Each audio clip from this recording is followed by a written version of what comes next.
నమస్తే, నేను Sreeja, tarot card reader, crystal healer and horoscope reader. ఈ ఎపిసోడ్స్లో మనం ద్వాదశ రాశులకి సంబంధించిన వాళ్ళకి టారో కార్డ్ ప్రెడిక్షన్స్ ద్వారా ఎలా ఉండబోతుందో తెలుసుకుందాం. అలాగే మీలో ఎవరికైనా సరే టారో కార్డ్ రీడింగ్ కానివ్వండి, క్రిస్టల్ హీలింగ్ కానివ్వండి, లామా ఫెరా హీలింగ్ కానివ్వండి, చక్ర హీలింగ్ కానివ్వండి, స్విచ్ వర్డ్స్ థెరపీ, ఇలా different types of spiritual modality courses ఎవరైనా నేర్చుకోవాలనుకుంటుంటే స్క్రీన్ మీద కనిపిస్తున్న నెంబర్స్కి కాల్ చేసి మీరు క్లాసెస్కి సంబంధించిన వివరాలు అడిగి తెలుసుకొని క్లాసెస్లో జాయిన్ అవ్వచ్చు. అలాగే మీ పర్సనల్ రీడింగ్కి సంబంధించి పర్సనల్గా మీ గురించి ఏదైనా తెలుసుకోవాలనుకున్నా కూడా అపాయింట్మెంట్ తీసుకొని ఈ నెంబర్స్ మీద కాల్ చేసి అపాయింట్మెంట్ తీసుకొని సంప్రదించవచ్చు. అలాగే మీ అందరికీ తెలిసిందే, స్టేరీ యానిమల్స్ని ఆదరించండి. ఫిజికల్ అబ్యూస్కి గురవుతుంటే కనుక దయచేసి వాటికి హెల్ప్ చేయండి. Thank you so much. ఈ ప్రెడిక్షన్స్ వచ్చేసి మనకి ఆగస్టు 10వ తారీఖు నుంచి 16వ తారీఖు వరకు వర్తిస్తాయి. కన్యారాశి టారో కార్డ్ ప్రెడిక్షన్స్ చూద్దాము. కన్యారాశికి సంబంధించి ఫినాన్షియల్ ఇన్బ్యాలెన్సెస్ అనేవి చాలా ఎక్కువ కనిపిస్తున్నాయి.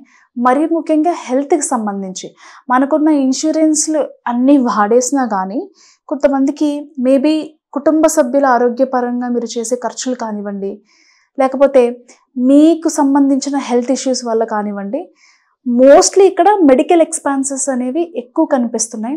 అలాగే గతంలో చేసిన అప్పులు కానివ్వండి, అడ్జస్ట్మెంట్స్ కానివ్వండి, దానికి సంబంధించిన ఇంట్రెస్ట్ కానివ్వండి, లోన్ కానివ్వండి, రీపేమెంట్స్ ఏదైనా సరే వాటికి సంబంధించి కొంచెం కాదు చాలానే ఇబ్బంది పడాల్సిన సందర్భాలు అయితే ఎదురయ్యే అవకాశం ఈ వీక్లో కనిపిస్తుంది.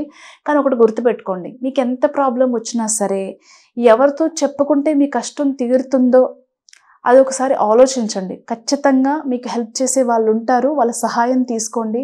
ఈ ప్రపంచంలో మీరు ఒక్కరే అయిపోలేదు. దయచేసి మీకు ఎవరైతే మనకి సహాయం చేయగలుగుతారు అని మీకు ఎవరినైతే మీరు బలంగా నమ్ముతారో అలాంటి వ్యక్తులు ఎవరైతే ఉన్నారో మీ బాధను షేర్ చేసుకోవడానికి ఖచ్చితంగా ప్రయత్నం అయితే చేయండి.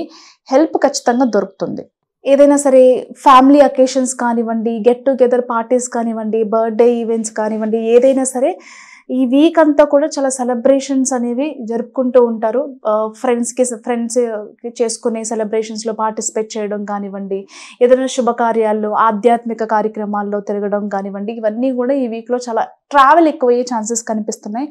అంతేకాకుండా విడిపోయిన భార్యాభర్తలు కానివ్వండి, ఫ్రెండ్స్ కానివ్వండి, లవర్స్ కానివ్వండి, ఎవరైతే ఉన్నారో వాళ్ళు మళ్ళీ మన లైఫ్లోకి వస్తే బాగుంటుంది కదా, నేను అప్రోచ్ అవ్వచ్చా లేదా అనుకునే వాళ్ళు ఖచ్చితంగా ఈ వీక్లో మీరు ఏదైతే ఎక్స్పెక్ట్ చేస్తున్నారో ఖచ్చితంగా కమ్బ్యాక్ అనేది, అంటే మీరు ఎవరినైతే మిస్ అవుతున్నారో వాళ్ళు ఖచ్చితంగా మీ లైఫ్లోకి కమ్బ్యాక్ అయ్యే అవకాశాలు అయితే కనిపిస్తున్నాయి. All the best.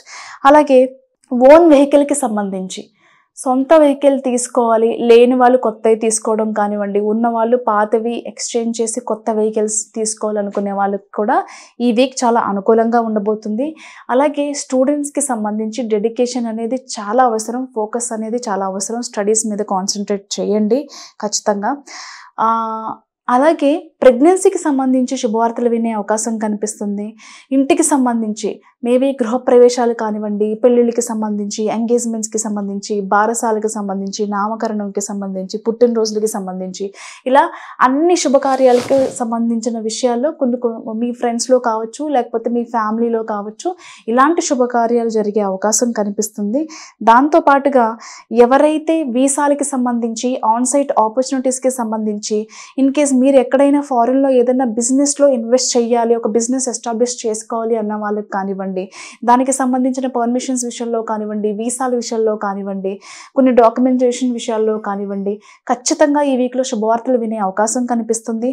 అలాగే ఈ వీక్లో కొంతమంది ఈ రాశికి సంబంధించిన వాళ్ళు వేరే కంట్రీకి మేబీ టూరిస్ట్ అంటే లైక్ ఒక 1 month 2 weeks ట్రిప్ ఉంటుంది కదా, అలా వేరే కంట్రీకి ట్రిప్స్కి వెళ్ళే అవకాశం కూడా కనిపిస్తుంది. Promotions, transfers, salary increments, job change, career change కూడా చాలా పాజిటివ్గా మంచి రిజల్ట్స్ వచ్చే అవకాశం కనిపిస్తుంది. సోలో బిజినెస్తో పాటుగా పార్ట్నర్షిప్ బిజినెస్లు కూడా బాగా కలిసి వస్తాయి. ఇక్కడ ఎవరైతే రిలేషన్షిప్లో ఉన్నారో వాళ్ళ మధ్యన కొంచెం ఆ ట్రాన్స్పరెన్సీ అనేది, అంటే ఒకరి దగ్గర నుంచి ఇంకొకళ్ళు వాళ్ళ విషయాలు హైడ్ చేసుకునే దానికంటే కూడా మీరు ఎంత క్లీన్ అండ్ క్లియర్గా మీ పార్ట్నర్కి మీకున్న ప్రాబ్లమ్నో, మీకున్న సక్సెస్నో, మీకున్న మనీ ఫినాన్షియల్ స్టేటస్నో, లేకపోతే మీకు ఏమనిపిస్తుందో యాజ్ ఇట్ ఈస్గా ట్రాన్స్పరెంట్గా ఏది దాచకుండా ఎక్స్ప్లెయిన్ చేసే ప్రయత్నం అయితే చెయ్యండి. ఇలా ఉన్నట్లయితే ఇబ్బందులు రావు. కానీ మీరు ఏదైనా హైడ్ చేస్తుంటే మాత్రం ఖచ్చితంగా అది ఫ్యూచర్‌లో ఎఫెక్ట్ అయ్యే ఛాన్సెస్ ఉంటాయి. కాబట్టి ఇక్కడ క్లీన్ అండ్ క్లియర్ ట్రాన్స్‌పరెన్సీ అనేది చాలా అవసరం. దయచేసి అది గుర్తుపెట్టుకోండి. కొన్నిసార్లు చెప్పాలా వద్దా అనే కన్‌ఫ్యూజన్‌లో ఉంటారు. అలాగే ప్రతి విషయంలో కూడా కన్‌ఫ్యూజన్ అనేది కనిపిస్తుంది. జాబ్ విషయంలో కావచ్చు, రిలేషన్‌లో కావచ్చు, ఏ విషయంలోనైనా సరే. కాబట్టి కన్‌ఫ్యూజన్‌కి లోనవ్వకుండా మంచి డెసిషన్ తీసుకొని ముందుకు వెళ్ళండి. All the best.